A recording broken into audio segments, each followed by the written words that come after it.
Hola, muy buenas tardes a todos. Bienvenidos a esta quinta sesión del curso La Constitución en Fácil. Hoy el tema que nos convoca es ¿cómo quedan los derechos fundamentales en la nueva Constitución? Y tenemos una invitada de lujo y también de la casa. Se trata de Rocío Cantuarias.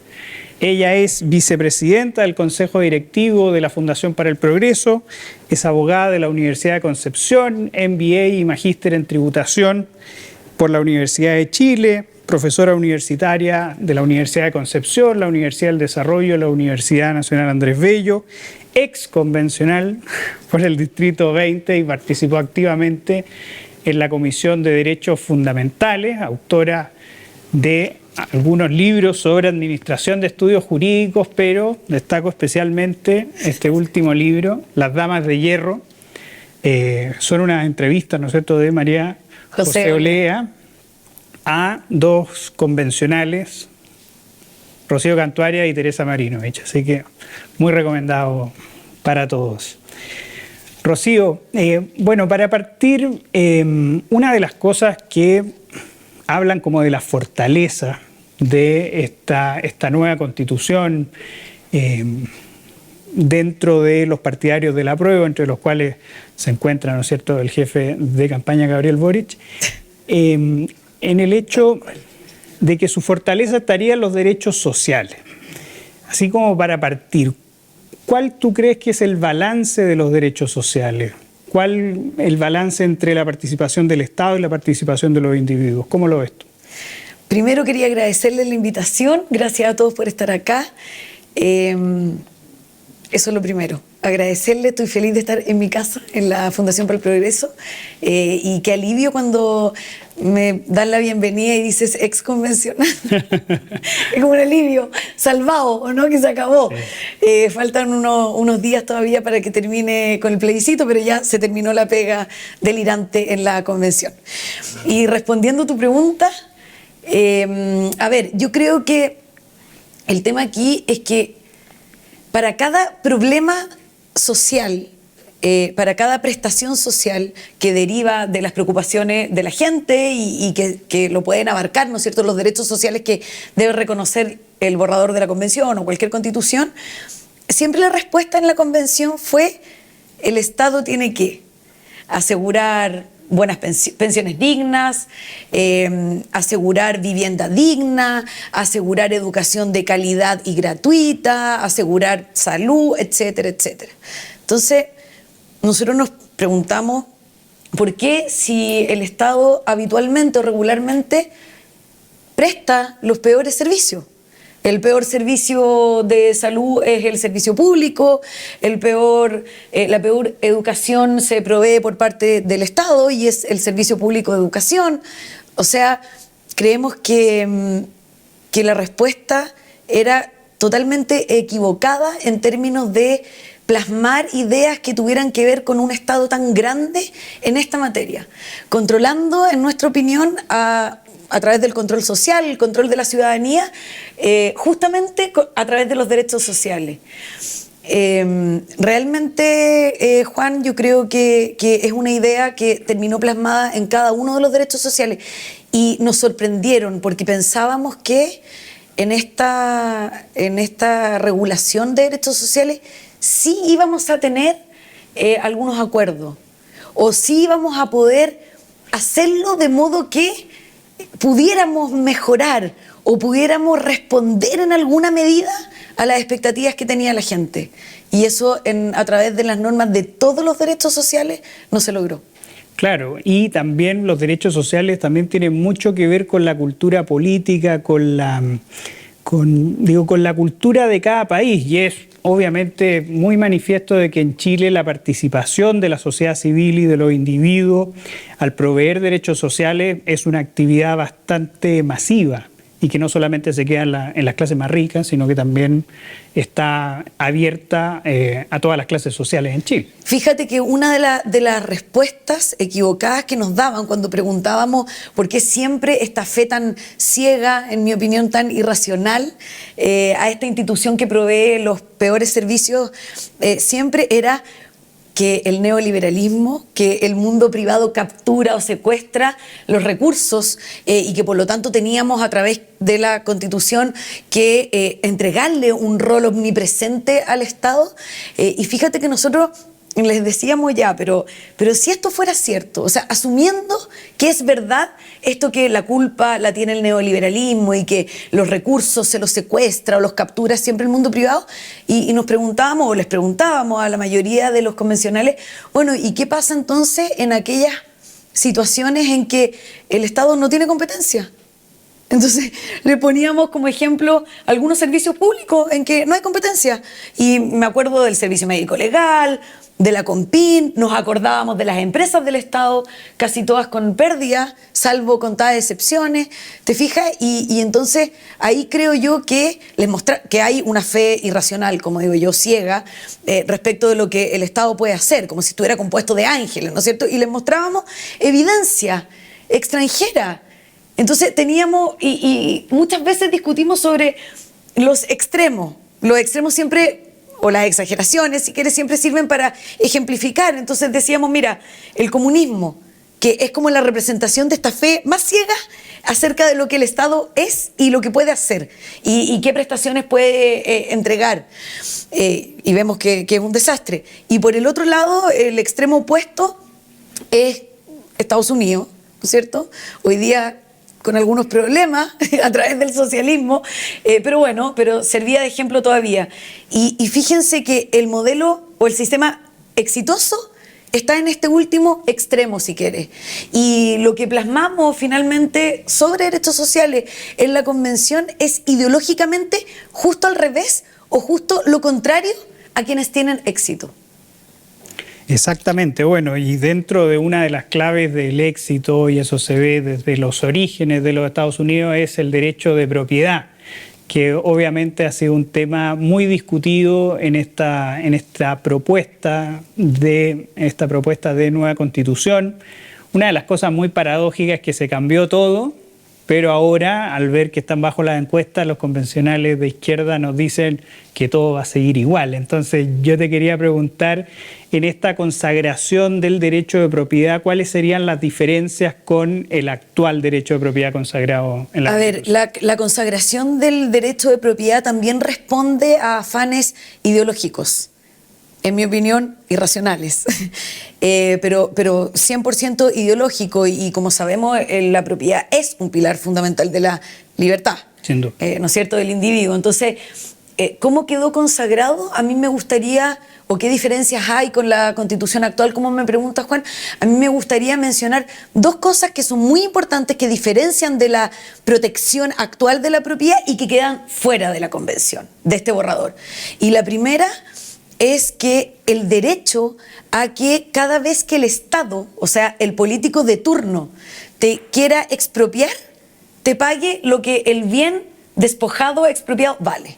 O sea, en castellano es eso. Lo que el bien vale, eso no te van a pagar. ¿Por qué? Porque no dejaron plasmado, o la propiedad protegida, ¿no es cierto?, que es otro modo de verlo, a través del mecanismo de la expropiación, con un precio que responda al daño patrimonial Efectivamente causado. O sea, el valor de mercado, el valor real, el valor comercial que tiene el bien que el político decide que te va a expropiar. Lo dejaron fuera y lo cambian entonces por el justo precio. Y preguntábamos, ¿justo precio para quién? ¿No es cierto? Porque aquí no se trata de asimilarlo al derecho privado, y nos contestaban, oye, ¿pero qué se sorprenden tanto si el justo precio igual está regulado en el Código Civil? ¿Cómo si la relación entre privados fuera igual a la relación entre el político, la autoridad, el Estado y un ciudadano común y corriente? Entonces, que no tienen nada que ver. Entonces, era como una pseudo tranquilidad que nos daban con esa respuesta de tranquilos, si el justo precio al final igual vamos a entender, tal vez, quizás, vamos a interpretar que alcance el valor de mercado. Pero no quisieron darle tranquilidad a los chilenos en ese punto. Habían muchas propuestas, no solamente de las personas que creemos en la libertad, que empujamos para que siguiera consignado ahí en la Constitución el valor de mercado. También de los socialistas, que finalmente, bueno, cobardes en que aprobaron y siguieron las propuestas de la extrema izquierda, cobarde, muy cobarde, y no se lo estoy mandando decir por si algún amigo socialista ve esta charla, se los dije muchas veces, me creerán eso, ¿no? Sí, muchas veces. Y lo segundo que quedó afuera, que también es muy importante para entender la diferencia con la protección robusta que tenemos hoy día de la propiedad, es el precio, que el pago sea al contado y en efectivo. Y esto tampoco quedó, a pesar de, o sea, no es que no haya quedado, se rechazó esta idea. Y aquí entendemos que el Estado, la autoridad, esta persona que va, y no voluntariamente, ¿no es cierto?, sino que te dice, te voy a expropiar, lo va a hacer, puede pagarles con un bono, puede pagarnos con un bono que finalmente no se pague nunca. Entonces, era muy importante dejar en la norma de propiedad, tal como hoy día lo consagra nuestra Constitución, el pago de esta indemnización en caso de expropiación al contado y en dinero en efectivo, y que tampoco lo logramos. Claro, el punto que dice la Constitución es que en cualquier caso dentro del litigio la condición mínima es que el pago sea al contado y en efectivo. Ahora esa va a ser una condición que de aprobarse, de ganar el apruebo, sería una condición que habría que ir a pelear a los tribunales. Claro. Y que va a ser interpretable, ¿no es cierto? Porque no hay texto explícito. No, y fíjate que aquí hay un libro de Fernando Atria, Constanza Salgado y Javier Wileman que se llama El proceso constituyente en 138 preguntas y respuestas, y en su página 181 dice: la idea básica es que la privación de la propiedad supone una indemnización justa, no una indemnización por el valor de mercado. Es decir, ellos mismos en este libro señalan que la indemnización justa no es una indemnización de mercado, a pesar de que ahora intenten... Y complementé con dos detallitos, digamos, no menores. En términos de interpretación, tú también tienes que buscar el espíritu del constituyente. Y el espíritu es que fueron rechazadas en innumerables oportunidades la consignación expresa del valor de mercado. Por lo tanto, ahí tienes un elemento.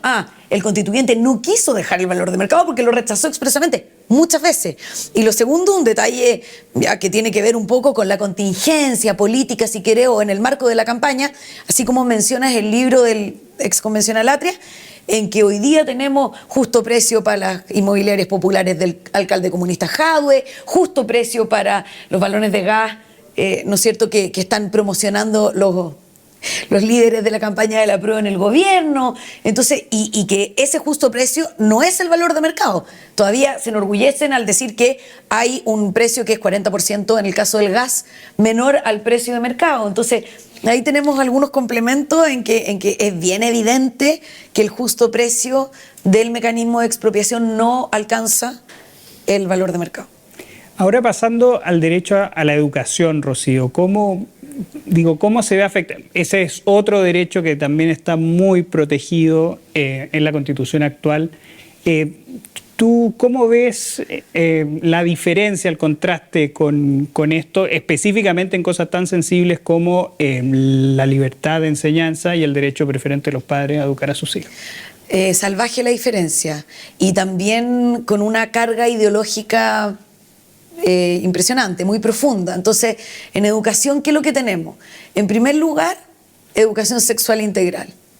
Eso queda consagrado para los niños expresamente. A pesar de que el Tribunal Constitucional anteriormente lo había declarado inconstitucional bajo los marcos actuales. Bajo la Constitución actual. Claro. Ahora es norma expresa, o sea, ahora no tiene nada que discutir, ni nada que revisar, ni nada que estudiar el Tribunal Constitucional. Exactamente. Con trabajo pasó lo mismo, porque con la titularidad sindical exclusiva para el derecho a negociación colectiva que se intentó a través de una reforma legislativa, el Tribunal Constitucional, bajo la Constitución actual, lo declaró inconstitucional. Claro, dicho en términos sencillos, lo que ahora es constitucional... pero para explicarlo más, dale. Lo que ahora es constitucional, anteriormente fue declarado... Lo que ahora es expresamente constitucional, anteriormente fue declarado expresamente inconstitucional. Ahí tienes una gran diferencia entre el borrador de la Convención y la Constitución actual, que quedó en el trabajo titularidad exclusiva del derecho a negociación colectiva para las organizaciones sindicales, coartando la libertad de los trabajadores, cosa que hoy día está protegida. Ya, pero me fui para el trabajo, vuelvo a educación. Okay. Me acordé por el dato de la declaración de inconstitucionalidad del tribunal. En educación quedó ESI, quedó la educación sexual integral ahí expresamente consagrado, entonces van a obligar a los padres, ¿no es cierto?, a que el Estado provea esta educación en los establecimientos educacionales.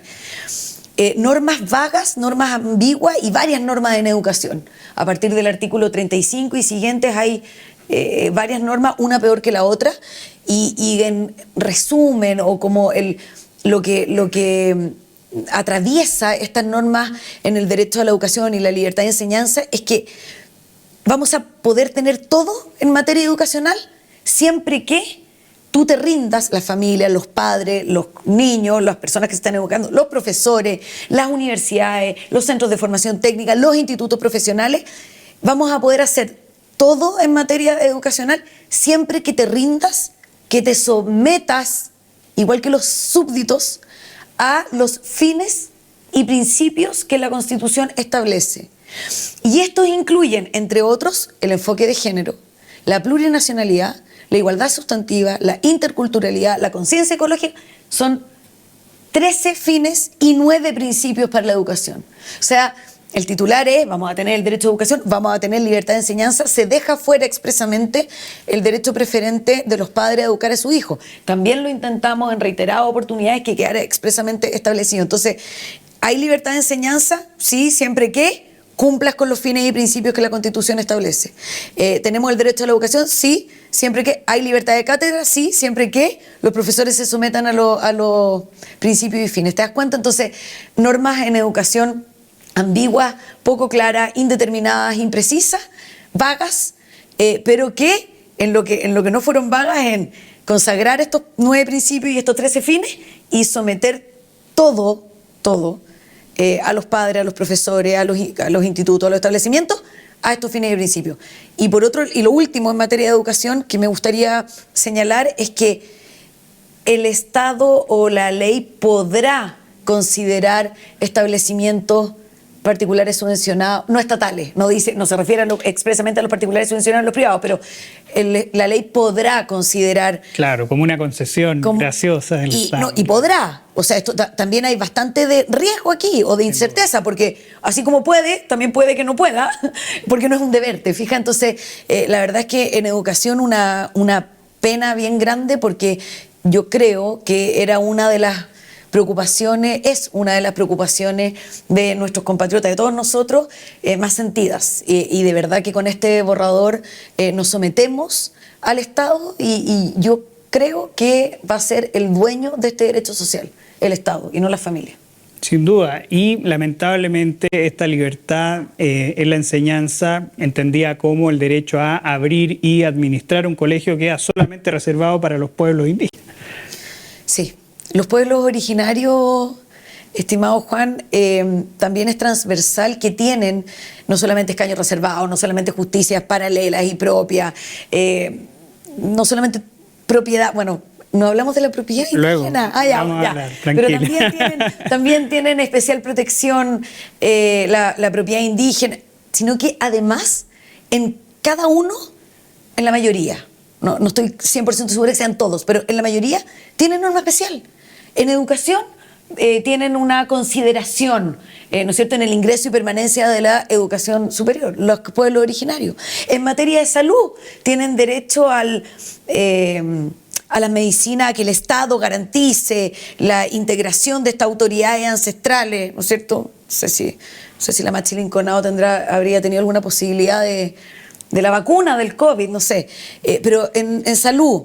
En vivienda también, consideración a estos grupos, una especial consideración a estos grupos históricamente excluidos. O sea, en todo en lo que hay beneficio a estos pueblos privilegiados, activistas del indigenismo en realidad, que son verdaderamente los privilegiados, también existen normas especiales en materia de derechos sociales. Sin duda. Y ahora pasando a la educación, a la salud, que también ha sido un tema muy controvertido, porque curiosamente los convencionales de izquierda nos quieren decir que todo va a seguir relativamente igual y que nada va a cambiar, siendo que ellos han intentado refundar el país con esta propuesta de nueva constitución. Pasando a la salud, mi pregunta es: ¿cómo quedaría la participación de la sociedad civil, de los individuos, de las empresas en el derecho a la salud? También incierta, y aquí igual hay dos cosas. Uno, de nuevo, el Estado controlando, ¿no es cierto?, a través de un sistema nacional único, estatal de salud. Lo mismo en educación, lo mismo en seguridad social, en que se dispone que el financiamiento de este sistema nacional, estatal, único, o sea, FONASA lo hace tan bien que ahora no solamente va a tener que hacerlo estupendamente bien con las personas que se atienden a través del sistema público hoy día, sino que además va a recibir a aquellos que se atienden, que nos atendemos en el sistema privado, en ISAPRE, o sea, imagínense. Bueno, y este sistema nacional estatal de salud se va a financiar a través de nuestros impuestos, pero también a través de las cotizaciones de los trabajadores. En salud, ¿no es cierto? Hoy día es el 7%, eso puede cambiar. Entonces los trabajadores cotizan 7% y ya no van a tener libertad de elegir dónde van a parar esa plata, ese 7%, porque la propia Constitución establece que se creará un organismo estatal y el Estado entonces va a través de FONASA o algún organismo al que le cambiarán el nombre. Imagino que FONASA con otro nombre, un nombre 2.0, porque para el marketing igual son buenos, encuentro yo. Sin duda. Mérito, sí, y mérito en eso. Y entonces ya no vamos a tener libertad para que ese 7% vaya donde yo quiera, para pagar un seguro de salud individual privado, no, eso se acaba. Entonces crean al final un impuesto, ¿no es cierto? Y claro, y lo más curioso es que quizás los seguros de salud o los planes de salud privados van a seguir existiendo, pero ya no se van a poder pagar con ese 7% de cotización. Entonces, lo curioso es que muchas veces en la convención decían que ya se había acabado esto de salud para ricos y salud para pobres, y ahora van a haber salud para pobres y salud para tipos muy ricos. Así es. La Constitución establece que podrán existir establecimientos privados que presten servicios de salud. Podrá, no deberá. Y lo que tú dices es tan cierto, pero sabes que esto igual tiene una inspiración comunista, neomarxista, ideología pura en estas normas y en la de salud principalmente, porque cuando tú mostrabas esta evidencia, no es que la muestre yo, la muestran todos los expertos en sistema de salud, todos. Hace poquito, no sé si ayer lo vieron, en que se estimaba cuál iba a ser cuánto tiempo más iban a tardar las listas de espera para cirugía en el caso que este borrador se aprobara. Bueno, esos datos los tuvimos siempre y cada vez que los presentábamos o queríamos que tomáramos datos para poder discutir con aquellas personas que creen que el Estado lo hace tan bien en materia de derechos sociales, nos contestaban que la evidencia era neoliberal y que la evidencia es oligárquica y que por lo tanto no era sujeto u objeto de ser considerada por ello. Entonces, la verdad es que el resultado o las consecuencias políticas, sociales, jurídicas y económicas de las normas que están en el borrador de la Convención no le interesaron nunca a aquellos que redactaron estas normas, lo que es muy lamentable porque entenderán las consecuencias que tienen. Ahora volvamos al tema de la propiedad indígena y también para hacer un link con la restitución, que no es cierto que es el mecanismo por excelencia en cuanto a la protección de la propiedad indígena, que nuevamente se protege especialmente en un artículo determinado. 79, ¿no? 79. La propiedad está en el 78, es el siguiente. Sí. Mi pregunta es, y además con esta disposición transitoria, ¿no es cierto?, que habla sobre este comité de restitución de tierra. Entonces, mi pregunta es, ¿cuáles podrían ser los efectos de esta protección, sobreprotección, diría yo, porque incluso va mucho más allá del tan citado convenio 169 de la OIT? La guerra civil. Un conflicto social que no han dimensionado, que no se dimensiona. O sea, ¿cómo existe una norma que le entrega propiedad, de nuevo, pilar de la libertad, y que entrega especial protección a la propiedad indígena y que consagra la restitución, como tú bien dices, de tierras como mecanismo preferente de reparación? Claro. Por causa, vía constitucional de utilidad pública o interés general. O sea, ya ni siquiera necesitamos, muy leguleya, pero ni siquiera necesitamos una ley que califique, como para el resto de los chilenos no indígenas, que califique si es que la expropiación de un determinado predio, de un determinado bien, es o no imprescindible, es o no necesaria. Hay un poco más en castellano, ¿cierto? Nosotros necesitamos, en caso de expropiación, una ley que califique si es verdad que está respondiendo a la función social, que es verdad que va a pasar una estación de metro por tu casa y que por eso el Estado, el político te lo tiene que expropiar. Bueno,